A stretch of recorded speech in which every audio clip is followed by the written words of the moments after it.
Hey, welcome to Flux Particle Studio. Let's jump right in. So the first thing you want to know is how to move around the viewport. Left click and drag rotates your view, right click and drag pans it, and scroll wheel zooms in and out. Pretty straightforward. And if you're coming from Blender, you'll feel right at home here, because a lot of shortcuts carry over. Like hitting space to pause your simulation works exactly the same way. I'll keep pointing these out as we go. Alright, so now let's talk about presets. And honestly, this is one of my favorite parts because Flux comes loaded with some really good ones right out of the box. So you've got these categories here: Nature and Weather, Fire Pack, and then Arcane Pack, which is basically all the magical portal-y stuff. Very cool. And these are going to keep growing over time. More presets will keep getting added. Let me just load a few so you can see what we're working with. Starting with Fire Portal. Yeah. That's literally one click, zero setup, looks insane. Okay, let's try snow now. And here's the thing I want you to notice. Once you load a preset, nothing is locked down. Everything is fully editable. So let me just bump up the emission rate here, and look at that. Snow just gets heavier instantly. Every single setting is live and tweakable. Alright, rain. Now let me show you something useful here. If you type a value directly into this field and it goes beyond what the slider allows, it'll cap it. To actually go higher, you just check this Advanced Ranges checkbox down here. And now you can push the particle count as high as you need. Oh, and real quick, up in the header, there's this Show Grid and Axis checkbox. Unchecking it just hides the grid and the axis lines in the viewport. Keeps things clean. Doesn't touch your simulation at all. Waterfall? Gorgeous. And then let's load falling leaves. Now notice how the leaves are actually landing and settling on the grid instead of falling through it. That's because there's a collider set up underneath. We're going to go deep into forces and colliders later in this video, so keep watching. Now you might have noticed this little text up in the header. It says Session Required. What that means is, to export your particles to Blender or to use the live sync features, you need to actually launch Flux from inside Blender. So let's get that set up right now. Jumping into Blender, an installation honestly could not be simpler. You just take the zip file you got from the marketplace and literally drag and drop it into Blender. That's it. Add-on is installed. Now hit N to open your N panel in the 3D viewport, and you'll see the Flux tab appear right here. And inside it, you'll notice two things it's asking for. First, it wants you to set your import library folder path, and second, it's showing license not activated. So let's take care of both of these right now. So, in Blender, head over to the Add-ons tab in Preferences, and just search for Flux. And there it is, right here. And inside the add-on preferences, you'll see a text input asking for your license key.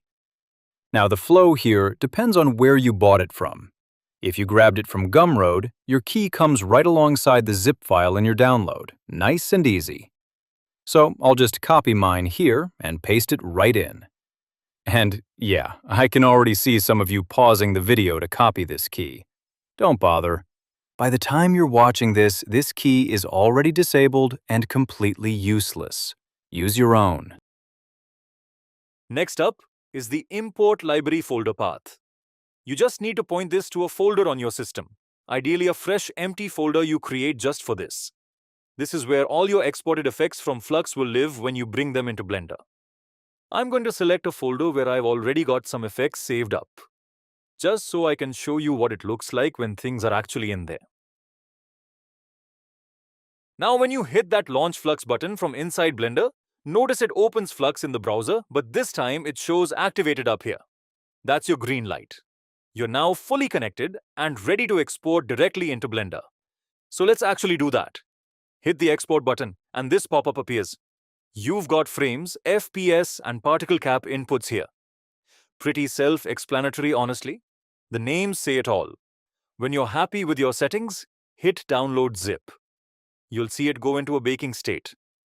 Now, depending on how many particles you're exporting and how many frames, this can take anywhere from a couple of seconds to 2 or 3 minutes. Just let it do its thing. Once baking is done, jump back into Blender, hit Import Zip, and find wherever you saved that zip on your PC. And by the way, it doesn't matter where you saved it, your downloads folder, your desktop, anywhere. There's no specific location it needs to be in. Once you load it, the effect shows up right here in this dropdown. And also live in your 3D viewport, ready to go. Now for the material and shader settings. You don't need to go digging around anywhere. It's all right here in the panel. You can adjust emission strength, hue, saturation, value, gamma, and you've also got a tint color with a factor slider to control just how strong that tint should be. Really quick and clean way to get the look you want without touching anything else. Now if you want to go deeper and change the actual particle system settings, head over to the geometry node editor. And you'll find a node group in there called something like Flux Import. This is where the real control lives. In here you can change your instance object, so whatever mesh you want your particles to actually be. You can control rotation, scale, and there's also a primitives checkbox for when you just want a quick default shape. Let me show you a quick example of why the instance object matters. Right now we've got a circle for this portal effect, and if I switch to the side view, you can see the particles look a bit off, they're flat. But if I swap it to a UV sphere, now it looks correct from every angle. And yes, you can absolutely plug in more advanced node setups here, like making particles always face the camera, which would fix that circle issue completely. Drop a comment below if you want us to cover that, and we'll put it together for you. Alright, one more before we move on. And this one's my personal favorite. Fire. Already have it imported here, let me just pull it up. Yeah, look at that. And honestly, this is just our first release. We're just getting started. The foundation is already this strong, and we've got a lot of crazy things planned for the next release. Things that are going to make this look like the warm-up. So stay tuned for that. Alright, let's keep going.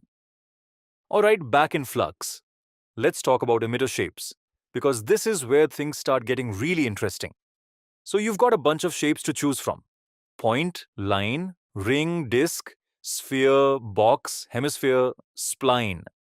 Each one emits particles in a completely different pattern. And for each shape, you get dedicated controls to fine-tune exactly how it behaves. Oh, and this little checkbox here, it lets you visualize the emitter shape directly in the viewport, which is super handy when you're trying to position things precisely. Now over here, you've got the outliner. And this is important. You can have multiple emitters in the same scene, each one completely independent from the other. Different shape, different settings, different particles, all running together. The only thing that's global is max particles, which is the overall cap for how many particles can exist in the scene at once. And you can rename any emitter just by double-clicking on it. Keeps things organized when your scene starts getting complex. Now my personal favorite emitter, Spline. Let me show you what that does.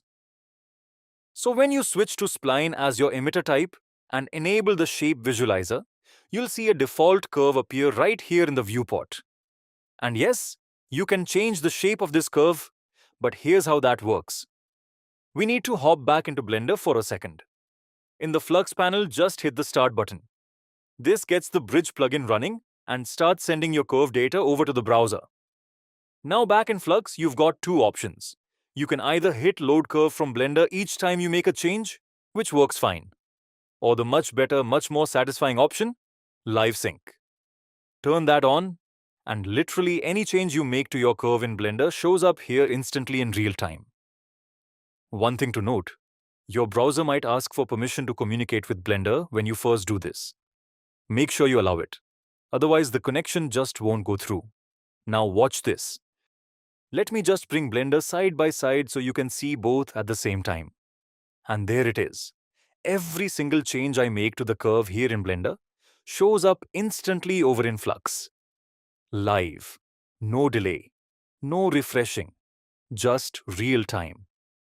And I want you to just think for a second about what this means. Any shape, any curve, any path you can imagine. Your particles follow it. spirals, custom paths, organic flowing shapes. The creative possibilities here are genuinely endless. Okay, so I already had this spiral curve ready in Blender. Because I'm not going to sit here and model things from scratch while you watch. We'd be here all day, and honestly, my modeling skills are not the highlight of this video. So, particles are already flowing along the spiral, and now let me just add a curl noise force in here. And yeah, okay, that just became a completely different thing. It went from nice and organized to absolutely unhinged in about 2 seconds. I love it.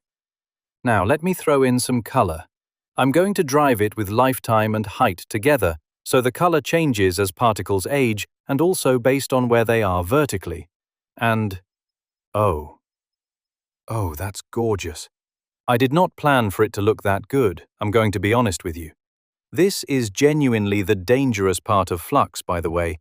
You open it to test one thing, you start tweaking, and suddenly it's been 45 minutes and you have 17 different spiral effects open and you've forgotten what you originally came here to do. We'll go deeper into force fields in just a bit. Curl noise, gravity, turbulence, all of it. But I just wanted you to see what even a simple combination of a spline emitter, one force, and some color drivers can already do. Anyway, moving on before I get distracted again. Alright, let's talk forces, because this is what gives your particles actual personality. We've got 3 categories right now. Directional, which includes gravity, wind, animated wind, and linear impulse. Point and fields, which has attractor, vortex, and collider. And procedural, turbulence, drag, and curl wind. And honestly, you can just go wild combining these. Stack multiple forces, mix categories. There are no rules here. Now, colliders deserve a special mention. Right now we have 3 shapes: plane, sphere, and box. Plane is infinite in width and height, so it acts as a full floor or wall depending on how you orient it, while sphere and box are bounded by their own scale. We're already planning to expand on colliders quite a bit. More shapes, more parameters, more control. So there's a lot more coming there. And moving forces around is super intuitive, especially if you're coming from Blender. Just select the gizmo of any force, hit G to move it, R to rotate, S to scale. Same exact shortcuts. Feels right at home. And last but not least, drivers. This is where you get really precise control over how your particles behave and look over their lifetime. Drivers affect 3 things right now: size, opacity, and color. And each of these can be driven by a whole bunch of factors: lifetime, randomness, initial speed, current speed, distance, height, scene time, and noise. And the really powerful part is these don't have to work in isolation. You can combine multiple factors together and they all influence each other. For size and opacity, each parameter is controlled through a graph, so you get really fine-grained control over exactly how things change over time. And for color, you've got a color ramp, which lets you define beautiful gradients across whatever factor you're driving it with. Now, we are actively working on making the color controls even better. Better color ramp handling, and proper interpolation methods like linear, constant, smooth step, B-spline, cardinal, and more. So if the current color controls feel a little limited to you right now, that upgrade is already on its way. And honestly, that covers the core of what Flux Particle Studio can do right now. And we are just getting started. Oh, and one more thing I almost forgot to mention. Keyframes. You see these small icons next to the input fields? Clicking them adds a keyframe on that specific parameter. So you can animate literally any value over time. Emission rate, force strength, driver values, anything. And we've tried to keep this as familiar as possible. It works exactly like Blender's keyframe system. You can change the interpolation method for each individual keyframe, and there's also this really handy option. Use Track Default in the dropdown, which lets you control all keyframes on that track with a single interpolation type at once. Much cleaner than going one by one. We're going to keep making this flow even smoother over time, but honestly, it's already pretty solid right now. Alright, now if you picked this up from Superhive, the license claiming process is a little different, so let me quickly walk you through that. So, if you grabbed Flux from Superhive, here's how you claim your license. Hit the Claim License button right up in the header, and you'll be redirected to the claim page.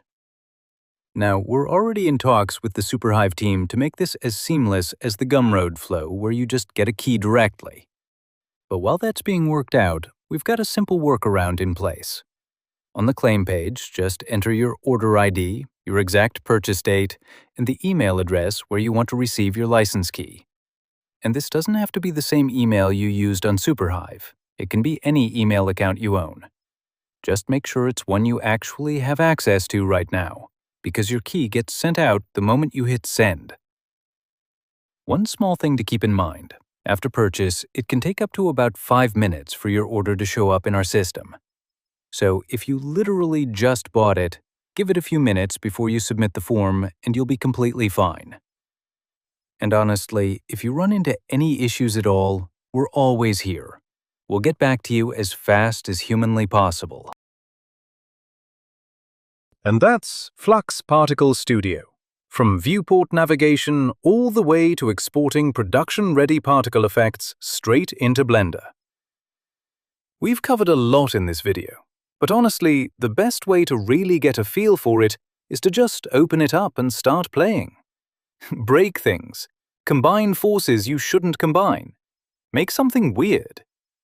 That's genuinely how you discover the best effects. And the best part? It's completely free to try.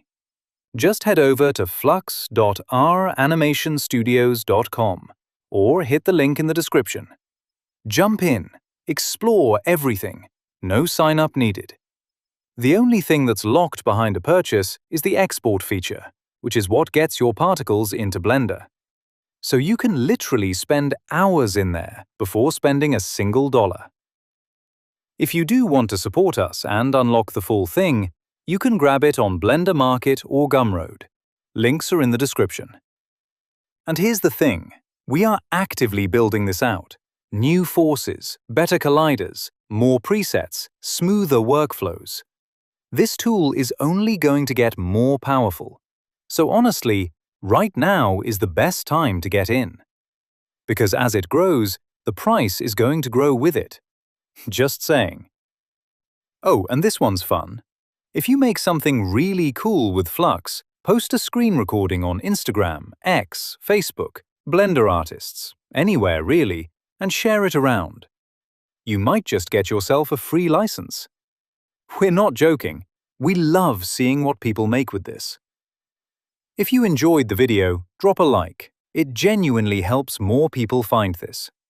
Questions, feedback, cool stuff you made, all in the comments. I read everything. Thanks for watching. Now go make something insane.